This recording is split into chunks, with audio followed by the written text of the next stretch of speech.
This episode of Capes and Lunatics is brought to you by Tweaked Audio. Get awesome headphones, go to tweakedaudio.com and use the coupon code Southgate to get 30% off, free shipping, and a lifetime warranty. Or you can get there through the link on our website, southgatemediagroup.com.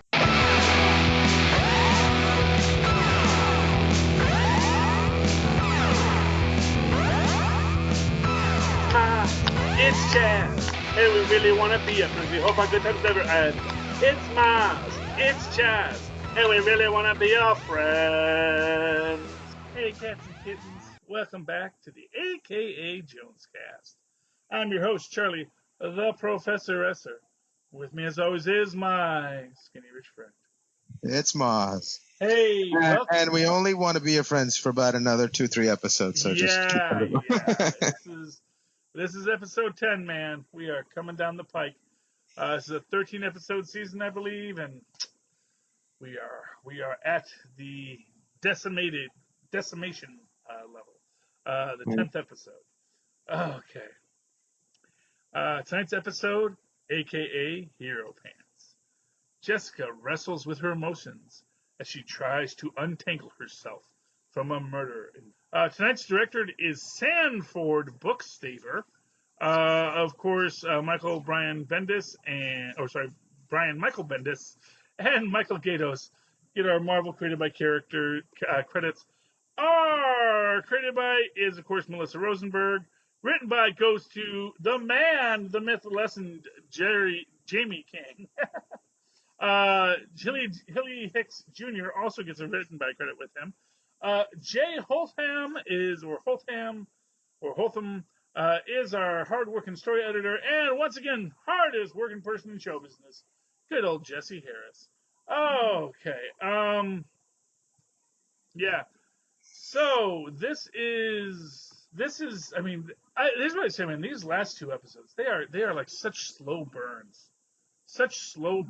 Yeah, and then when the moments pay off, they really pay off. There's a couple of moments here, so just like little bits of dialogue that are just so wonderful to me, and we'll get to them when we get to them. But this was, I was glad Jamie gets a written by credit for this. I was hoping he wrote this. I really like this episode. Yeah, this was a really powerful episode. This is, preparing for the funeral, and just this quality of it, where you can feel that for Jessica, for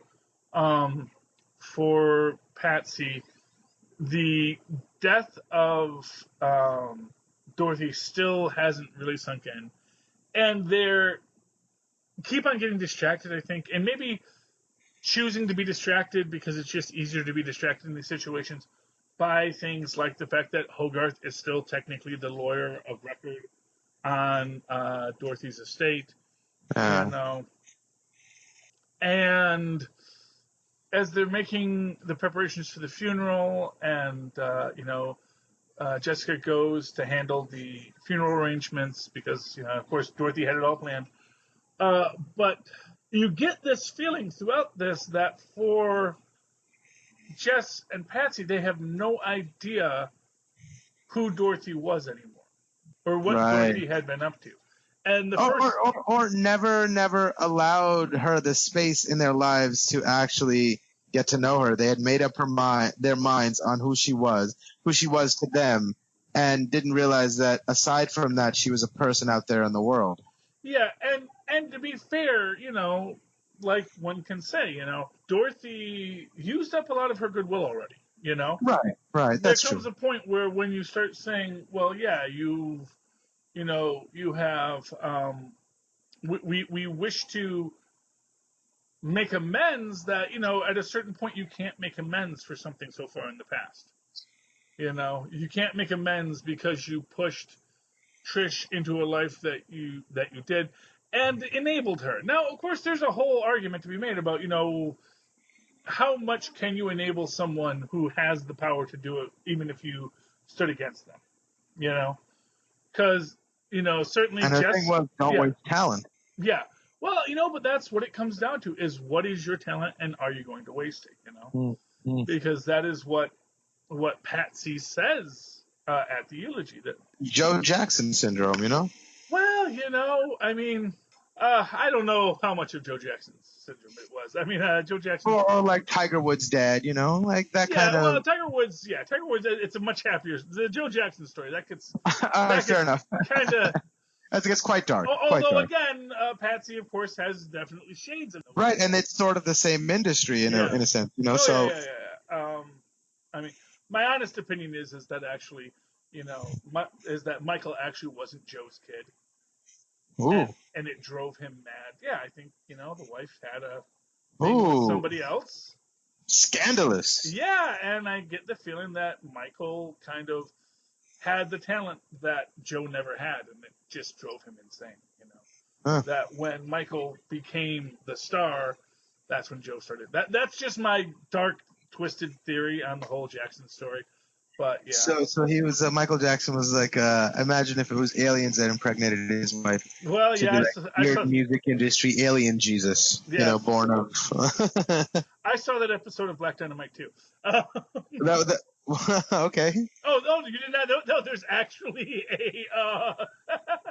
there's an episode of Black Dynamite, the cartoon, that has that as the basic plot. Really? Yes, that Michael Jackson was sort of an alien, Immaculate Conception thing? Well, I don't know if they went that far, but it was just Oh. yeah, but it was about how really Michael was the diabolical control. But yeah, I thought you were referencing that, but actually no, just great minds think alike. You and the guy who did Black Dynamite. So it is a fun though, hard to watch cartoon sometimes, but it is a fun cartoon.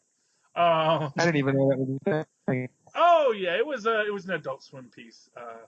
But yeah, if you're a fan of the blaxploitation genre and modern semi-comedic takes on the tropes of it, it's a really fun series. Right on. Yeah, it has a bit of a Brown Hornet quality to it, where it's like because he Black Dynamite solves the problem because he's Black Dynamite, because I'm Black Dynamite. Okay, moving right along. All right. Where was? Oh yes. So So Trish is convinced that Eric is committing these crimes, but Eric is just. You mean Jessica is?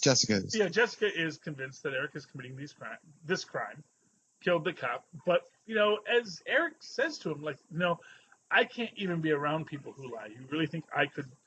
I would. It would make me physically ill to be that person.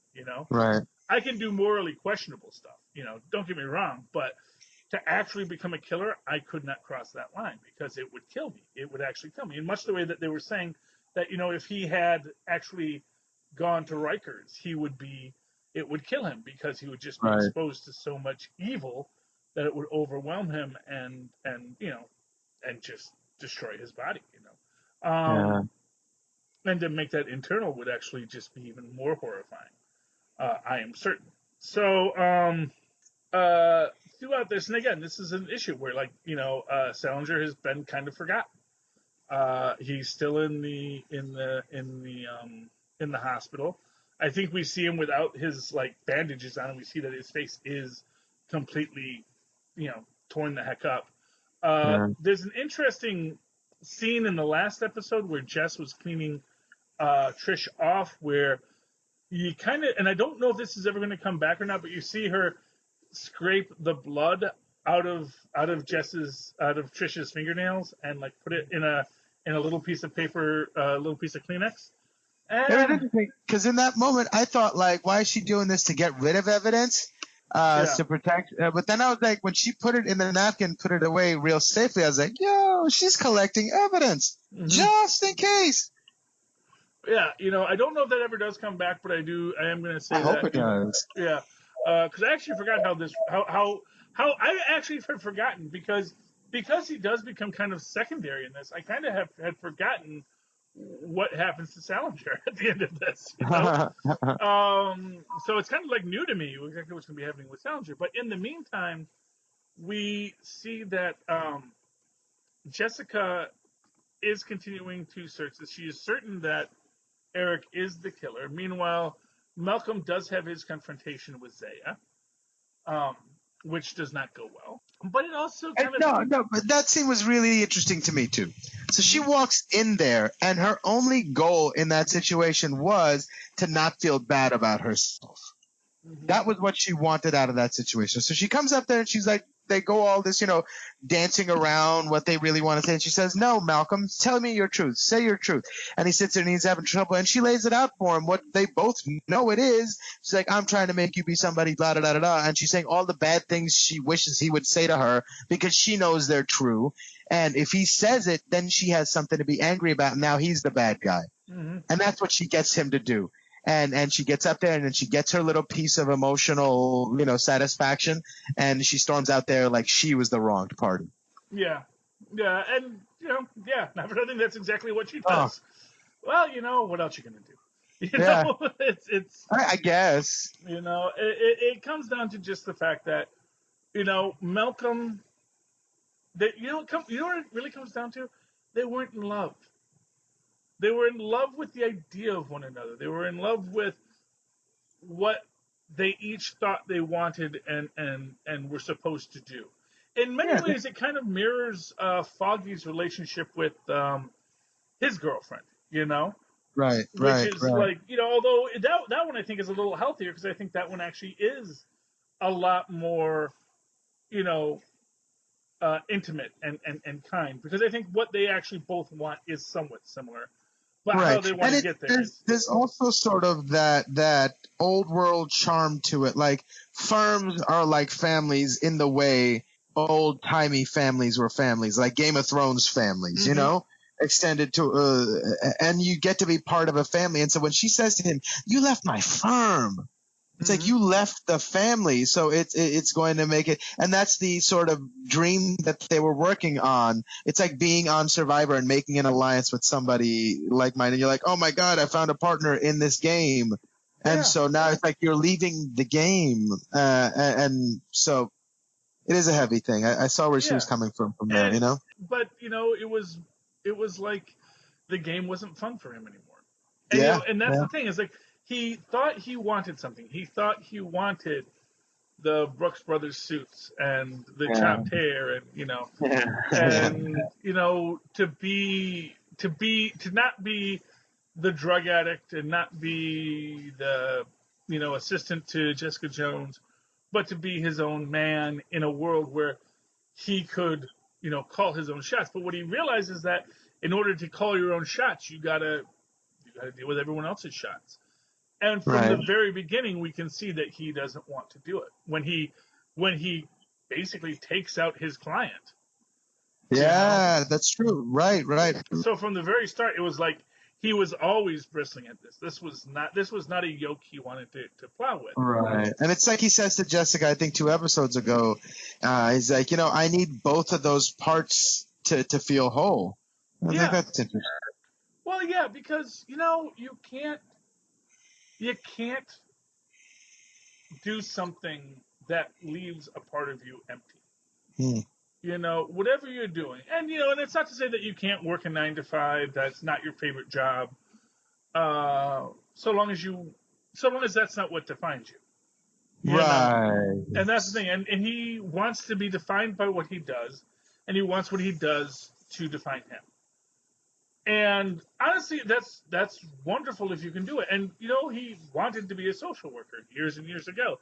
And I think had he actually been a social worker, he probably would have been happy. I mean, it would have been it is my wife's a social worker. She can tell you, it is a thankless, painful, difficult job, but it's also fulfilling for those times when you actually get to help someone.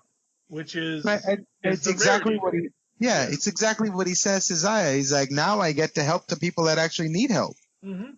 That's all he wanted. Yeah, well, because at the end of the day, there's no, when a millionaire buys the best lawyer and the lawyer buys the best detective, it's, it's a lot of dirty money exchanging hands. And, it pays well, but, if you weren't doing it, someone else would. You know, Yeah. if Hogarth decided to stop practicing law, Chow and Benowitz would be right there to take up those cases, you know, and be just as dirty and corrupt and conniving as she was. And if you don't want to be the private detective, there's 6 other people that want to be the private detective. There's enough people that want that job that if that job doesn't make you happy, you don't have to feel like you have to defend it just for the defense of it, you know? Yeah. You've got to find a place that, because not for nothing, if you go to work every day to provide for your family, but it also slowly kills you, it will eventually quickly kill you. You know, I mean, that's the thing, is like it will wear away at who you are and what makes you you, and then you'll start to have hatred for those things that you were actually doing it because you love them. You know, Yeah. so it's like it's always important. You got to balance your life, and that's what Malcolm is doing with Barry. Yeah. And again, like I said, I don't know, man. I mean, that is just. I will say this: as it is bad behavior, just straight up bad behavior. What they're doing, what's going on there. That is just that does not in any way, shape, or form end well when you're looking at it. But it feels so good in that moment. Right. I think they both understand that right now they both need something. Not the other person can't provide everything that that person needs, and he just found that out, the hard way. But right now they need something very specific more than they need anything else, and each one of those is willing to provide that. He feels like he's trying to redeem himself, and she already sees him as a good man. After having that conversation where there was not, trying to be good and wanting him to not be good with her. And here comes this person who's seen the first, and she says to him, "You're a good man." That's all he really wanted to hear. And in that moment, it's just like, okay, what more can I ask life for right now? Let me take what gifts life has given me and shut the hell up for a second. Yeah, and not for nothing. And like this, because I am a hopeless romantic. I actually do feel there's a quality of being able to be yourself, Right. to just be yourself. And when someone knows all that you've done and knows all the things that would make anyone else run away and yet doesn't, Right. that's like wow, this is something that's a little deeper than all that, Yeah. He knows everything I've done. She knows what I've done. She knows what kind of person I am, but she still looks at me as if I'm a nice person. Yeah, I made some bad. She looks at all my bad choices as bad choices, not as the defining qualities of who I am. Just as the same way he looks at the fact that she was a prostitute as bad choices she made, not the defining quality of who she was. You know. As I say, anyone who looks down on prostitutes probably never had anyone offer them. Because if you were desperate and someone offered, who amongst us, who amongst us Hey, I would mean, choose other choices? you don't have to be desperate. You just maybe have to be and appreciate artistry and taking pride in the artistry of the act. Well, there you go. But yeah, so they're together, and that is beautiful.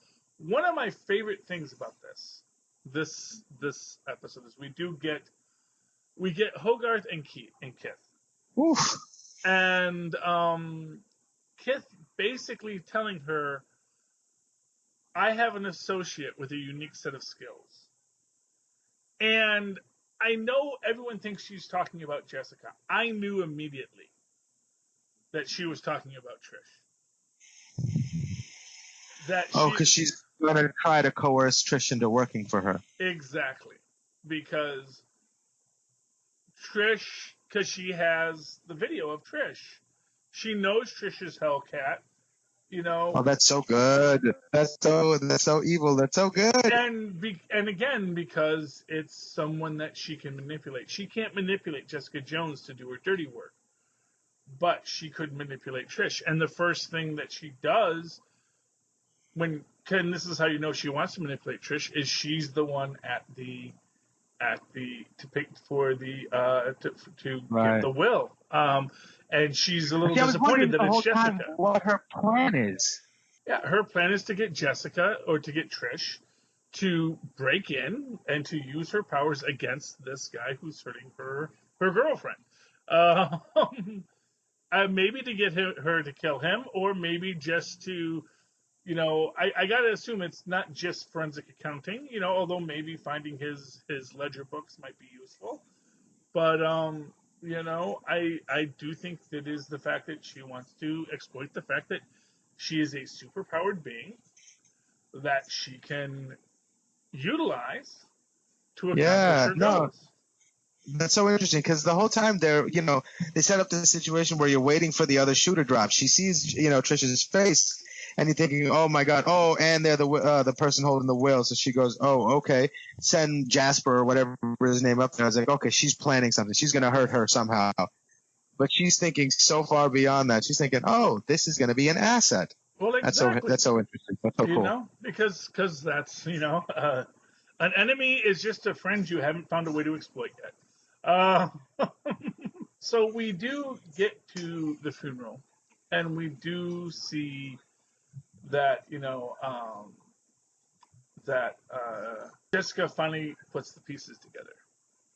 She realizes that Trish is the one who killed the cop, because she sees the bruises on her wrist, and she realizes she got those bruises.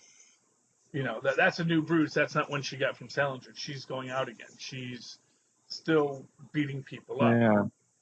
And it is telling. And then Now, how did she get wind of Nussbaumer? Who? Trish? I think Jessica. Well, probably one of two ways.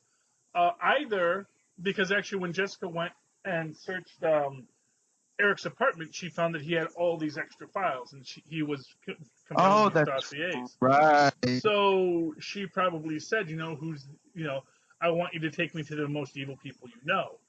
And he took her straight to Nussbaum, and, she did what she did, And then we see at the very end of this, and I love the scene where the cops surround Jessica as she's coming out, and she goes to do the flight, and then they say freeze. Yeah. So it's like, oh, we got robbed of the flight scene. Because I just really wanted to see her jump away, But yeah, no such luck. But then we do catch Eric outside the developers, because of course they've tracked down the most likely next victim. That they think that Eric's next victim will be this developer. And we do see, in fact, Eric outside that developer's trailer, but then we realize that it's Trish inside, just beating the holy living heck out of him. Probably the life out of him. Well, yeah. I mean, yeah, not for nothing. We know she's killed at least once. We'll have to see how many other people she kills on this rampage, but yeah. I imagine it just gets easier and easier to see yourself as that. It could be. Oh, anyway. And that's where we're ending this. One thing to also say again, speaking of the trauma, the corruption of trauma, is of course Kith telling Hogarth, get your hands dirty.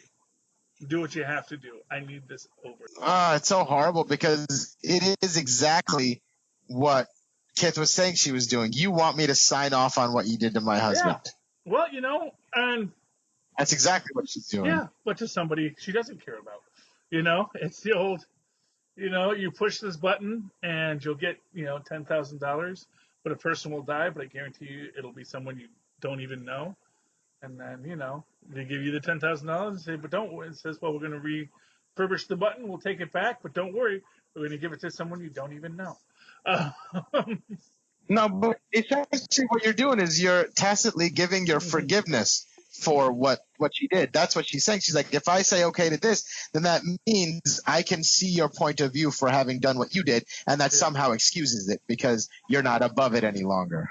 My God, that's diabolical. Yeah, but you know what? How difficult it is to sit on a high horse when we fear falling off of it, To that point, the other thing that I thought was really, really great about this episode, one of my favorite moments, was when Malcolm walks up to Jessica and he's like, but you got to know, I went through some things over there. It changed me. And he's got this bad outlook on it. He's still struggling to find a bit of perspective that can help shed some good light on the experience or find some positivity. And then she goes, hey, at least you won't be a sanctimonious, snob any longer. And he just looked at me, smiled, and he's like, oh, okay, because this did teach me experience. It does give me perspective. It does help me see through the eyes of more people than I was able to before. So I guess that's what you take out of it. I thought it was such a beautiful bit of writing. It's such a beautiful way to help Malcolm see the light. One thing I do want to say that I was kind of shocked and impressed by was when we see Kit's son. I think it was last episode. But he looked like between the first time the last season, I think they shot the funeral scene at the start of the season. I think they shot that other scene at the end of the season. And I swear that kid grew 2 feet between those two scenes.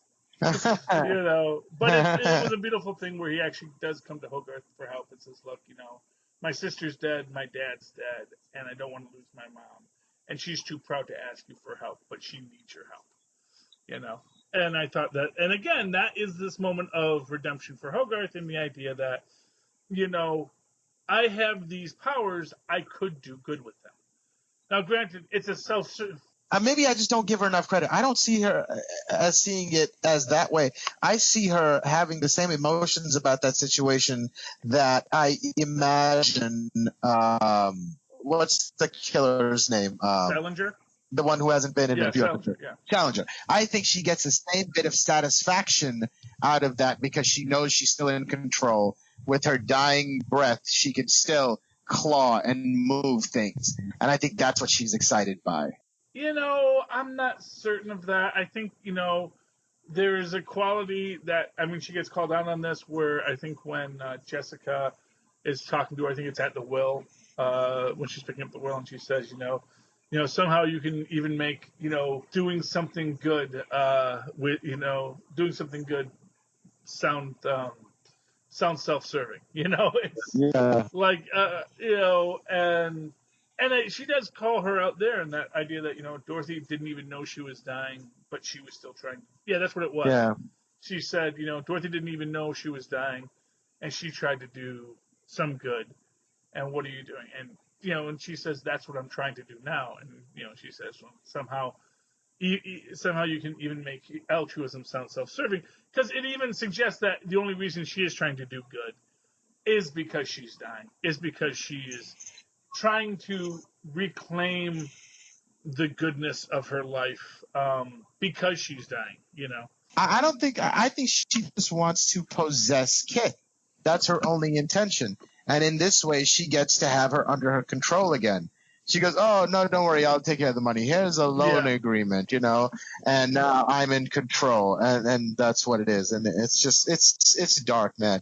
So she's dying with her dying breath. What is she going to have a life with this woman? Of course not. There's no life for her, but she wants to, before she leaves, know that she can mess with this woman again. She completely upended and destroyed her life, and now she wants to make her feel like she crossed the line and she's a worse person than she was before. And after Hogarth dies, this woman is going to have to deal with the fact that she can't even be angry at her because she is the same as her. Yeah, I mean.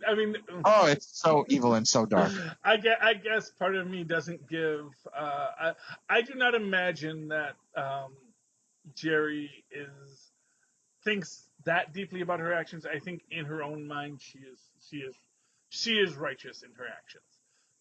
Maybe in the same way that Salinger, in his own mind, is righteous in his actions. But I do think that there is this sense for her that, no, I'm actually doing the right thing. I'm actually doing right by the people I care about and the people I love. And, I know I've done bad in the past for many reasons. And it was often self-serving. It was often self-aggrandizing. But this time I'm going to be good. This time I mean it, Yeah, it's a difficult question, but one that they're getting to the end. They're the bottom of. Oh, okay. Any final thoughts on tonight's episode, Mozz? No. That and the other scene that I really liked was when Jess walks to Eric's apartment and, with the intent of, manipulating him into checking his things to see if he really is the killer. And, she comes up there and tells a very, heartfelt and private story. And it's almost like she didn't really get to have that moment of sharing that with him honestly. Even that was part of the job or was a ploy. So it just further isolates her or proves to her that the life she's chosen or the person she's chosen to be, necessitates her being alone in a sense. And it robbed her of that moment. I thought that was kind of heartbreaking and kind of sweet, but heartbreaking. Yeah, well, I mean, that's the problem with being a hero is. And she used like a real piece of her story that she wished she could have shared with him with honest intentions, but she had to do it under those circumstances, and she was doing it just because it was believable. Yeah. Oh, okay. So that is tonight's episode. It is. I mean, these last two, they put you through the emotional ringer. We got 3 more to go. And I think they just get more intense from here. In the meantime, Mozz, if you would like to reach out to you, talk to you, ask you your feelings on what all this really means and who is good and who. Well, they can email me at mozzmanzor@gmail.com or find me on Facebook under Mozz Manzor. That's MOZZMANZOOR. Okay, and you can always write to me in that old-fashioned email way, the way many people in the 80s did, and the 90s as well, at superconnectivityblog@gmail.com. That's superconnectivityblog, all one word, at gmail.com. Of course, follow me on Twitter as I live tweet shows that are coming back, whether that's Agents of S.H.I.E.L.D. or The Good Place, or who knows what else. Stumptown. I'm looking forward to that series. May live tweet What it. is it? Stumptown. What is that? It's got Kobe Smulders as Jessica Jones. It's pretty good with no superpowers. So yeah, it does look interesting. I'm really excited about it. Kind of like a better looking, more violent Rockford Files is my basic guess of it. I'm hoping I'm proven correct.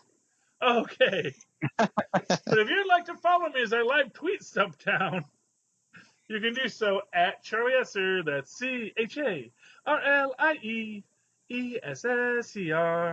Look for the 2 E's in the middle. For quality. Ding! There you go. Oh, ladies and gentlemen, cats and kittens, heroes and heroines, we have come to the end of another AKA JonesCast. I hope you found a friend along the way, and I hope it's me and Mozz, because me and Mozz just really want to be your friends. Good night.